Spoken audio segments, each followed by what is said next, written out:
You had multiple officers testify that in your office, officers were referring to Latinx people as beaners, wetbacks, and spics. Total lie.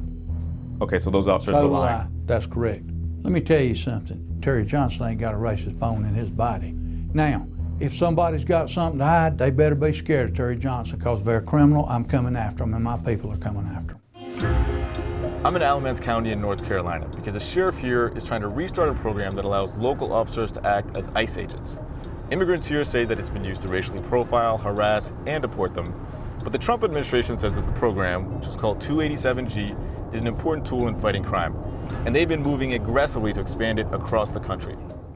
Immigrants in Alamance County say that when 287G was in place, law enforcement would set up checkpoints outside neighborhoods and near soccer games, schools, and even church events attended predominantly by Latinx people in order to arrest drivers who didn't have licenses and deport them. This is one of the communities that was really affected during the time of 287G in Alamance County because police and sheriff's officers would set up driver's license checkpoints on the main street that leads to the entrance of the mobile home. So right outside the end of this driveway, essentially. Right. So this is the only entrance. Sheriff Terry Johnson had a 287G agreement with ICE from 2007 until 2012, when the Department of Justice sued him for racial profiling. They said his office was 10 times more likely to stop Latino drivers than white drivers.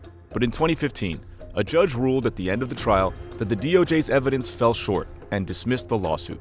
Now, unless local Democrats can oust incumbent Republican County Commissioner Amy Galey in the upcoming election on November 6th, Johnson will have no obstacles preventing him from restarting 287G. So, Sheriff, we're here to talk about 287G. Why is it an important program for you?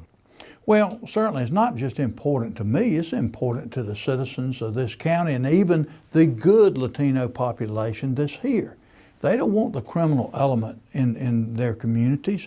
It's going to be tough to deal with these issues unless we utilize every possible means to curb this type of activity. Did you ever have officers check the IDs of people outside of mobile home neighborhoods that were predominantly Hispanic? Is that? No, sir. It's set up at key intersections, points where law enforcement needs to be proactive to criminal offenses. Was there a checkpoint ever outside the Azalea mobile park home, for example? We set up checkpoints all over this county, including, I wouldn't say right outside of Azalea Mobile Home Park. No, sir, I wouldn't say that. This Azalea Mobile Home Park resident said the driver's license checkpoints at the entrance to his neighborhood severely impacted his family. Eso nos afecta psicológicamente porque está uno pensando en lo peor. Ya uno le da miedo llegar aquí o salir por los retenes.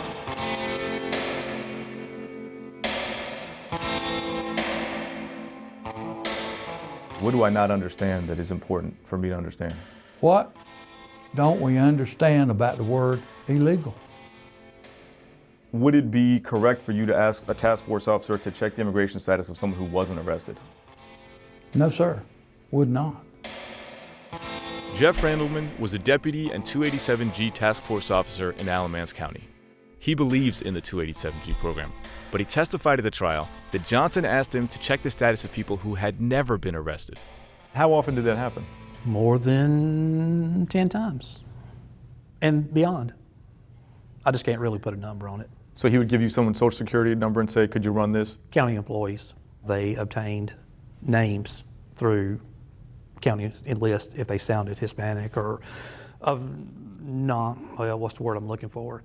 Sounded Hispanic. If someone worked for the county and they had a Hispanic sounding name, the sheriff would ask you to run their name to check if they were here legally? Yes. I was given a list of names. What happened to you after you testified? I was called in to the sheriff's office and I was cut loose after 20 plus years of working down there. Immigrants in Alamance County say 287G made them afraid to call 911, even when they were the victims of crimes. Business owner Jose Perez says that before he bought a guard dog, his tire shop was robbed 5 times. ¿Tú alguna vez has llamado a la policía?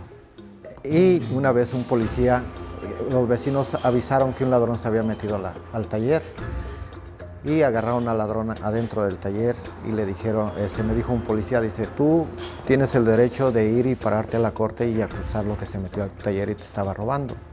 Entre mí dije, ¿cómo me voy a ir a parar a la corte si está la 287? Al que le va a ir más mal es a mí que al ladrón. O sea que en realidad yo no me paré y ni me iba a parar. If you're fearful of being deported, you're going to be less likely to report crimes if you're a victim or if you're a witness. So you might have an actual increase in crime that's going to go unreported, and ironically, it makes communities less safe. Michael Kuhn studied the effects of 287G in Frederick County, Maryland. ICE currently has agreements with 78 law enforcement agencies in 20 states. What sorts of reasons would lead a law enforcement agency to adopt the program? I think it's being adopted because sheriffs are elected, right? And so they're trying to create a monster for them to thwart.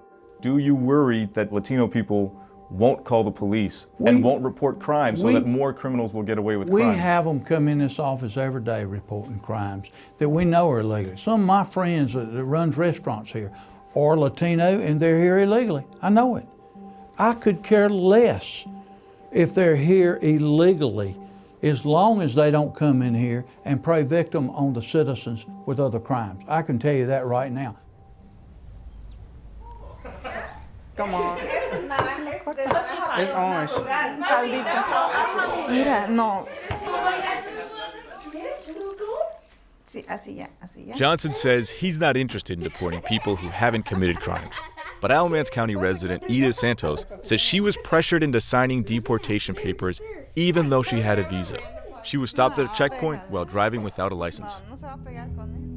Me llevaron a la cárcel. Cuando yo llegué allá, mi esposo ya estaba allá, él ya había pagado la fianza. Y me dijo el policía, bueno, tú ya te puedes ir, dice.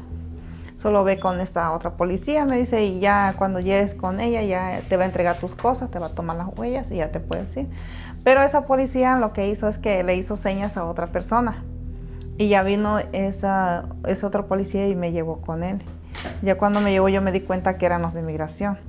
Que en medio de mi pasaporte que yo les había dado, iba mi permiso, que ya estaba aprobado mi permiso de mi visa. Ahí me detuvieron un buen rato, esto fueron como más de 4 horas. Tenían unos papeles ahí y me decían, no, tienes que firmarlo. Y estaban como bien enojados conmigo porque yo no lo quería firmar. ¿Alguna vez supiste qué papeles querían que tú firmaras? Bueno, sí, yo supe que era la deportación que querían que yo firmara. Ando buscando una foto específica, pero no la hallo. Alamance County holds local elections on November 6th. Amy Galey, the Republican chair of the County Board of Commissioners, supports 287G. And if she's reelected, it's unlikely the board will stop Sheriff Johnson from rejoining the program. I know the sheriff, and I know that his commitment to fighting crime is enormous. He loves the people of this county, all of them, no matter what their ethnic or racial origin. Based on your personal relationship with him, you feel confident that he hasn't targeted anyone? Absolutely. And that's more based on your personal relationship with him than looking at the facts that DOJ presented in the lawsuit? Yeah, because I haven't really looked at those facts very closely. And why not? Because it's a long time ago. It's quite a long time ago. 2012 wasn't that long ago. Well, 2007 was. Right, the lawsuit was in 2012. Yeah. If I was in your position, the DOJ brought a very serious lawsuit against the sheriff of my town. I might want to know, well, what evidence did they present? But you're saying that you don't want to know, or you're not interested. I'm saying I don't want to know. I'm saying I haven't looked into it to that detail. Okay. With everything that Sheriff Johnson has been through, the risk or the worry that he is going to abuse his power, knowing that the world is going to be watching him to make sure that he does everything correctly, is incredibly minimal. What about the program makes it vulnerable to abuse? I know what a person can be arrested for. And I'm not making any accusations here, but could you go out and arrest somebody for something that they really didn't do and bring them in just to get them into 287G or get them before immigration? I guess that's possible. There are many reasons to doubt whether the Department of Justice would keep a close eye on Johnson's behavior if he were to restart the 287G program. In April, Attorney General Jeff Sessions introduced the zero tolerance policy that resulted in family separations at the border. We're going to step up our efforts to achieve zero tolerance and zero releases and 100% prosecution. And President Donald Trump has used anti-immigrant rhetoric since the moment he announced he was running for office. When Mexico sends its people, they're not sending their best. They're sending people that have lots of problems. They're bringing drugs, they're bringing crime, they're rapists, and some, I assume, are good people. So in the state of Florida, we've had a number of counties now participating in what's called a basic ordering agreement, which is essentially a 287G program, but it's not called the 287G program, and it's a way to skirt the law to eliminate some of the unconstitutional aspects of the program. And so what you're going to probably see over the next several months and years is more of these programs going into effect that are 287G under another name. Despite the challenges of living in a country that can seem determined to kick her out, Santos says she has no regrets.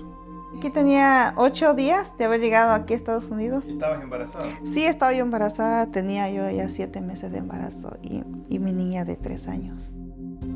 Demoré una semana en el desierto, demoramos 3 días sin comer y sin tomar agua en el desierto para llegar aquí. Y lo volvería a hacer.